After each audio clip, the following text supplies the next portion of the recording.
Hello, I'm back. Today I am going to talk about my favorite books of 2015. Yay! I had a really hard time with this.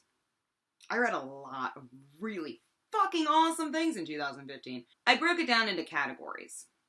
Kind of genre and form categories.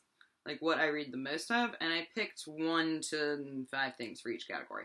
I'm not going to talk about them too much. A lot of these I have full reviews for, which I will link down below. I will talk about them a little bit. We should get started though, because this could get out of control. Alright, the first category I have is literary fiction. I read a lot of literary fiction this year. It was very hard to come up with my favorite books for this genre, but I narrowed it down to 3. The first 2 of these I have full reviews for. The first one is Shantaram by Gregory David Roberts. This is the very first book I read in 2015 because I decided I was going to read a giant book at the beginning of 2015. I have a full review of this, which I will link down below. It's basically the story of a man who escapes from a high-security prison in Australia and moves to India, to Mumbai, and kind of gets involved with the underworld there. Very cool. Really, I cried through like half of this. I don't even know. It's really long, it's really dense, it's totally worth the time. I loved it. Again, reviews down below. The next one I have sort of a review for and sort of a rambling discussion of drama, and that is Song of Solomon by Toni Morrison. I loved this book. I'm still thinking about this book. I read this a long time ago, and it's still stuck with me. It's still blowing my mind when I think about it. When I pick it back up, I want to read it again. It smells good. It's excellent. Again, I have a full review, and I'll link that down below. The last one I do not have a full review of, though I think I said I was going to do one, and then I never did, and that is Oranges Are Not the Only Fruit by Jeanette Winterson. I read this much more recently than the other 2, and I could not believe that I had never read anything by Jeanette Winterson before when I finally picked this up, because holy crap, Jeanette Winterson is like the UK version of Flannery O'Connor, and what's wrong with me? This is awesome. It's a coming-of-age story of a young girl who is kind of exploring her sexuality and kind of trying to come out as gay in a very, very Christian family. It's loosely based on Jeanette Winterson's own experiences growing up, and it is so good, and you should read it. Absolutely. Moving on to Best Modern Classic. I have 1 book for this and 1 runner-up. I have The Magic Toy Shop by Angela Carter. I loved this book. When was this published? Does this even count as a modern classic? 1967. Yeah, sure. I talked about this a little bit when I read it, but I never did a review of this either. This is about a young girl, and her mother dies, and her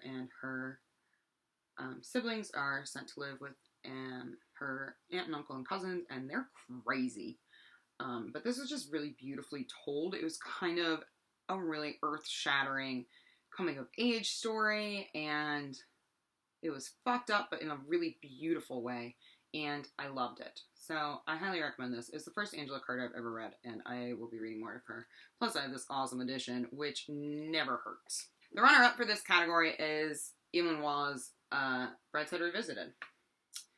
I did not review this one either. This was originally published in 1944, and it is the story of this man living in post-war... I can't talk. So yeah, it's a post-war story about this man and kind of the friendship that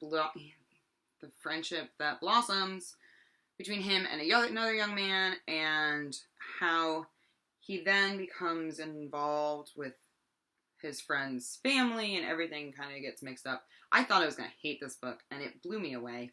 It's quite dense, but it's really lovely, and I think you should read it. I read a lot of science fiction and fantasy this year, like way more than I probably ever have, and a lot of it was really good science fiction and fantasy. I think I can thank BookTube for that. I watch and have always watched a lot of SFF booktubers, and I've always been intrigued by what they're reading, but the whole world of science fiction and fantasy seemed beyond my reach. Like, everything's in a series, and so-and-so was inspired by so-and-so was inspired by so-and-so. But if you think about it, all literature kind of works that way. So I finally dove in. I loved it. So my next category is best standalone science fiction or fantasy novel. This was not a hard category for me to choose. The clear winner was Radiance by Catherynne M. Valente. I just read this in the end of November. I loved it. It blew my mind. I did a review of it. It's kind of a space opera meets old Hollywood. So in this story, we explored space and colonized planets like a long time ago. And so it's the age of black and white noir filmmaking, but we're also in space. Yeah, again, this blew my mind. I can't. I can't. The next category is best science fiction and fantasy series I read this year. This is actually a 4-way tie. Like I said, all of the science fiction fantasy that I read this year was, well, most of it was really, really good. So I have a 4-way tie. And I'm not going to talk about these, like, literally at all. I'm just going to tell you what they are. The first one I have is the original Mistborn trilogy by Brandon Sanderson. So that's Final Empire, The Well of Ascension, and Hero of Ages. All excellent. The next one I have is the Imperial Raj trilogy by Ann Leckie. So Ancillary Justice, Ancillary Sword, and Ancillary Mercy, which I actually just read, and it was amazing. All excellent. Want to reread them immediately. Love, love, love, love, love, love, love. This one is probably no surprise. Everyone on BookTube that read this loved it this year. This is the Life Ship Traders trilogy by Robin Hobb. So, Ship of Magic, The Mad Ship, and Ship of Destiny. If I had to pick one, it would probably be this one. But I'm not sure. Yes, do this. Do this. It's a good thing. And lastly, the only series that is unfinished on this list is the Kingkiller Chronicles by Patrick Rothfuss. And this would not have made this list had I not just, like, last week finished reading The Wise Man's Fear, which might be, if I had to pick, like, a top 5 books of the whole year, it would probably be on that list. So, The Name of the Wind, The Wise Man's Fear. There's a novella, like an intermediary novella, The Slow Regard of Silent Things, which I still haven't read, but I'm sure it's going to be excellent. I'm going to get it soon.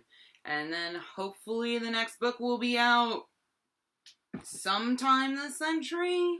Next category is best children / middle grade / young adult novels. I didn't read really any young adult novels this year, and none that stand out to me or that I want to talk about. Jesus Christ, why are people texting me? My mom is asking me how to bullet journal. I'm not kidding. This is what's happening to me right now. Anyway, so the best children's books that I read this year, my favorite was Boy Who Lost Fairyland by Catherynne M. Valente. This is the 4th book in the Fairyland series by her, and the 5th one comes out next year, and I'm so excited. I did do a full review of this, and it doesn't have any spoilers for the series, so you can kind of watch it if you want to get a feel for the series. Love the whole series, but this book is probably the best one since the first one. Yes, this was good.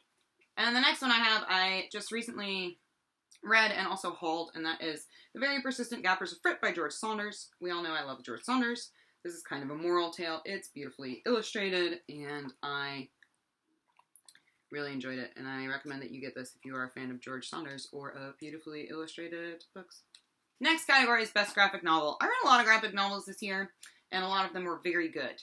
But my favorite, by far, and the one I keep thinking about, was Nimona by Noelle Stevenson. This just won the National Book Award, actually, also. And I just think that Noelle Stevenson did such a cool thing with tropes and genres, and I love it. I love it. Next is favorite poetry collection. I read much more poetry this year than I have in years past, and I'm so excited to continue that trend in 2016. I have a 2-way tie for this category. The first is Citizen by Claudia Rankine. Holy moly, this book blew my mind. I read it, and then I sat down and I read it again. No, literally in like 2 days I read this book twice. So, I think you should read it. It's very, very important also. Like, on a serious note, I know I'm being kind of crazy right now, but this is a really important book. It's prose poetry. So, for those of you who are kind of scared of poetry, this is great because this is how it works. Because it's prose poetry. And the runner-up for the best poetry collection I read this year is The World Is Round by Nikki Finney. You know, when I read this, I wasn't sure that I loved it or enjoyed it. I wasn't sure how I felt about it. And I thought I liked it. I definitely appreciated it. Nikki Finney's an amazing, amazing poet. Her collection that I think was published right after this, Head Off and Split, won the National Book Award, and I have that, and I'm going to read that very soon. But the longer I've let this sit, the more I love it. And every once in a while, I'll find myself, I'll like eye it on the shelf, and I'll pick it up and just read a poem or two. And so this is very fast becoming one of my favorite collections of poems of all time. So I can definitely highly recommend this. Only 2 more categories to go, y'all. We're almost there. The next one is favorite nonfiction. This I didn't even have to blink about. I didn't even time I had no blinking before I decided this. That is Tiny Beautiful Things, Advice on Love and Life from Dear Sugar. I thought I was going to hate this. I thought it was going to be a sentimental nightmare. It might be the most amazing book that I read in 2015. It might be the most profound and impactful book I read in 2015, and the one that has the most potential to shape my life. I have bought copies of this for friends. I have shoved it into everyone's hands. I talk about it all the time, and I read it in February. I just decided yesterday that I'm going to go buy a copy for my boss, actually, because she needs it. But I can't get over this book, and I definitely think you should read it. If you don't already know, this is a collection of advice columns that Cheryl Strayed wrote when she was writing as Sugar. It's so real, and it's so raw, and it's so honest, and it's so important. I really recommend this for people who are kind of at a crossroads in their lives or have recently undergone really difficult life changes, be they good or bad. Just please read this book. All right, last category is best short story collection that I read this year. This was really, really hard. Almost every short story collection that I read this year was fantastic. I don't know that there's one that I gave less than like 4 stars to. They're all so good. But I'm going to talk about 2 from authors who I don't normally talk about when I talk about short stories. So I'm really sorry, Alice Munro, and I'm really sorry, George Saunders. But I'll get back to you soon. I'm going to talk about The Thing Around Your Neck by Chimamanda Ngozi Adichie, which I read this summer. And I read it, I think a month or 2 after I read Americana. And if you liked Americana, you should definitely read this collection because a lot of the themes are similar and a lot of the characters are similar. And it made me want to read Americana again, actually. Last book is a book that I have not yet talked about on this channel, except for when I hauled it, and that is Fortune Smiles by Adam Johnson. I just read this. This just won the National Book Award, which, by the way, it's the second year that a short story collection has won the National Book Award in fiction. A short story collection has won the National Book Award in fiction, and I am psyched about that. My copy is signed. I got it just a few weeks before the National Book Award winners were announced, so I'm really stoked to have this. Kat, what are you doing? Get down from there. Move. No, don't stay on the computer. This is my life. Anyway, Fortune Smiles by Adam Johnson. There are 6 stories in this collection, and every single one of them was a 5-star short story.